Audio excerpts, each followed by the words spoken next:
Mi nombre es Juan Jesús Fontela Pérez y he realizado el trabajo fin de grado que ya tienen ustedes bajo el título de la capacidad judicialmente modificada y sistema de apoyos en relación con las personas con discapacidad intelectual frente a las actuales instituciones de guarda y protección y teniendo en cuenta además la promulgación de la Convención Internacional de los Derechos de las Personas con Discapacidad. El trabajo fue dirigido por el profesor Dr. Manuel Baelo, a quien agradezco enormemente la ayuda que me ha prestado, y con la venia de los miembros del tribunal voy entonces a iniciar el desarrollo del mismo. Brevemente quiero decirles que la motivación que he tenido al escoger este tema es mi trayectoria profesional en la que llevo trabajando desde hace más de 30 años como director de personas y como director de calidad en centros que prestan servicios a personas con discapacidad y a sus familias, ¿no? Bien, quisiera decir que con respecto a la metodología, en cuanto a la forma, he seguido las indicaciones del profesor Belda de su publicación que tiene en relación a introducción a la realización de trabajos de fin de título, ¿no? Y en cuanto al fondo de la cuestión, he seguido las fuentes que expongo en el propio trabajo y que básicamente pues, fueron obtenidas casi todas de la Universidad de la Biblioteca de la Facultad de Derecho de la Universidad de La Coruña. Bien, voy a establecer 3 bloques en esta exposición, breves por supuesto en función del tiempo, que van a ser explicar un poco lo que es el modelo social y es de lo que parte en realidad la convención, el modelo social de discapacidad en relación con la capacidad jurídica. El segundo bloque sería más relacionado con, tras 10 años de esta promulgación de la convención, cómo está nuestro sistema jurídico, nuestro ordenamiento jurídico en la actualidad, y el tercer bloque, qué cambios son necesarios para de alguna manera adaptarnos plenamente a esto, ¿no?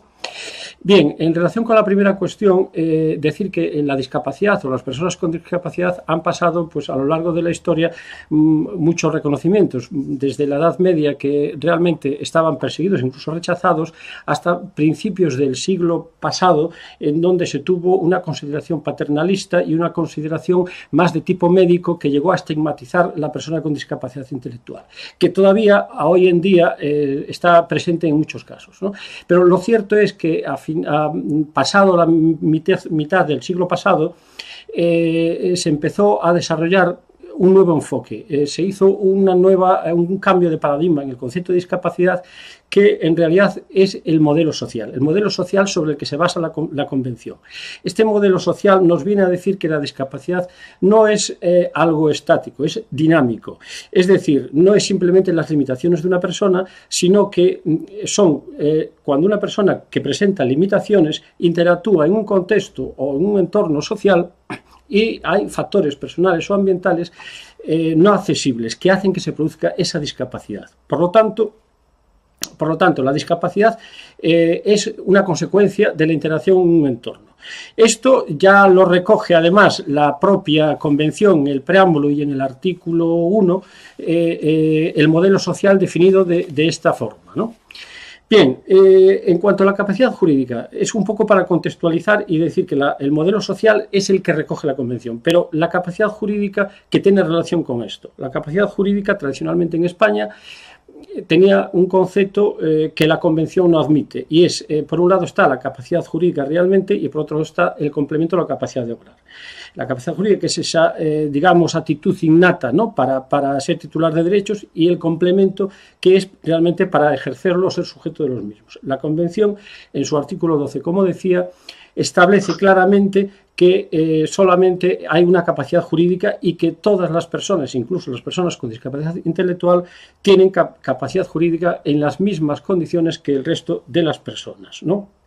Esto es un verdadero hito y un reto importante porque tira abajo prácticamente todas las instituciones de guarda y protección que están vigentes actualmente en el Código Civil español, ¿no? Tutela, curatela, etcétera.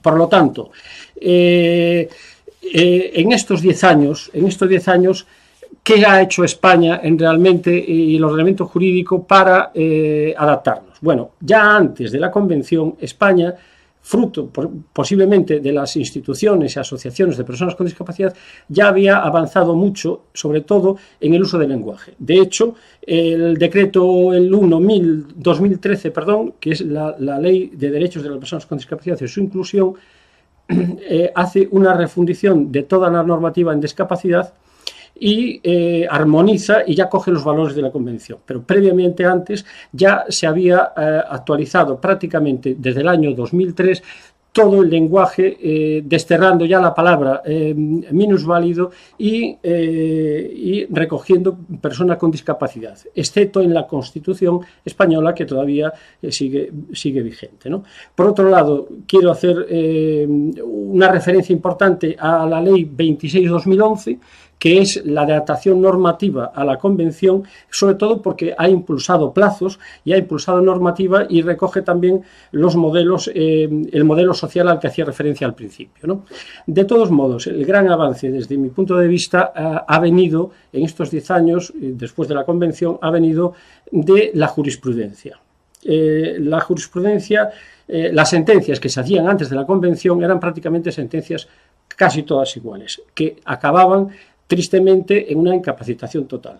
Después de la Convención se han empezado a dictar sentencias y resoluciones individualizadas, sentencias, como algunos autores dicen, con un traje a medida, como el juez, como un cartógrafo, que es el que está definiendo qué tipo de capacidades tiene la persona y qué apoyos son los necesarios. Entonces, eso sí que ha sido un avance importante. Ha habido sentencias que han especificado claramente que estas resoluciones tienen que ser así, individualizadas, muy concretas y específicas a la persona, ¿no?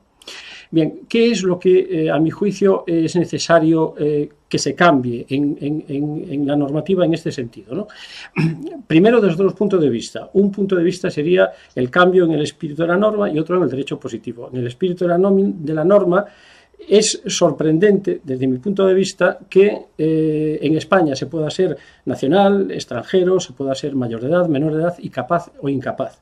Es decir, la incapacidad no puede ser un estado civil. Esa es la primera cuestión.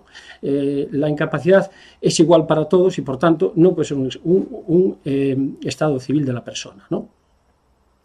Por otra parte, es importantísimo modificar y cambiar las instituciones de guarda y protección existentes hoy en día.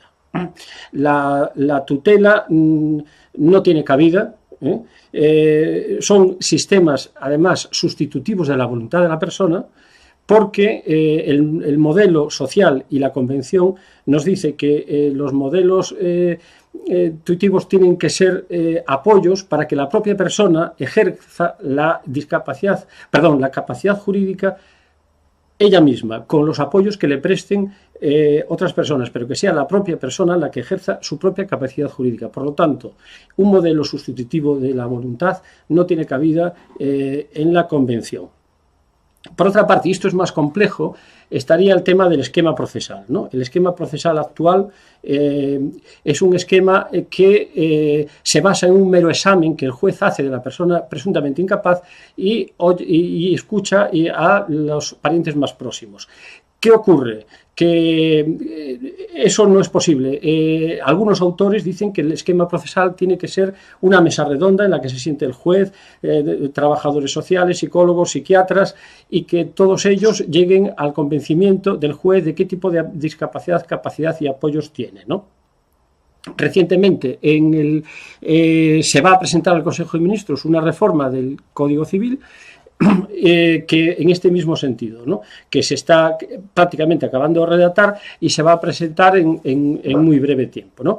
Ya simplemente esta modificación, he venido hablando de apoyos necesarios, esta modificación que conlleva la implementación de unos apoyos, los apoyos no son nuevos, los apoyos ya se venían aplicando desde finales del siglo pasado. Las instituciones que prestamos apoyos a las personas con discapacidad se vienen prestando, fueron introducidos en España por un psicólogo de la Asociación Americana de Retraso Mental, Shallock, y por el profesor Miguel Ángel Verdugo de la Universidad de Salamanca.